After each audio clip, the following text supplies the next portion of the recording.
CP24 Money. Welcome back with a closer look at today's business news and headlines. We are joined live in studio by Darren Farwell, Director, Wealth Management at Scotia McLeod. Happy Friday. Thank you. All right, so not a bad week. What were we, 1% up, 1% TSX and 1.5% on the Dow? Yeah, exactly. It wasn't a bad week. Actually, the week, in a sense, was very good because we started off the week quite worried about what was going to go on in Europe. Things ended up stabilizing as we averted any fears of Spain and Italy causing the European markets to fall into chaos. So that was the first thing that was good.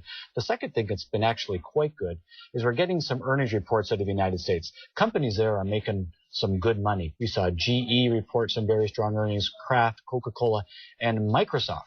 Very good, strong profit numbers, up 5% today. Okay, very good. So you mentioned these strong earnings out of the U.S. Can we expect the same thing for Canada next week? Yeah, it's a good question because last week was all about United States. We got a whole lot of earnings reports coming out of Canada this week coming up. We've got companies like Rogers, companies like TransCanada, and CN Rail reporting. So these are big companies. And if we get the kind of strong earnings reports like we've been getting in the United States, I think we'll see a good lift on the market next week. Okay, before I let you go, the Bank of Canada continuing to warn about household debt. Yes. So what does this mean?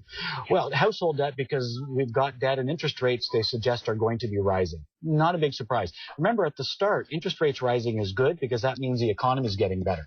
But as interest rates go too high, Canadian dollar goes up. We're an exporting nation. Right. Higher Canadian dollar. That's not great for Canada. Okay, something to keep our eye on. Darren, always a pleasure. Thanks so much. Thanks. Well, to some world news now, and officials in Pakistan say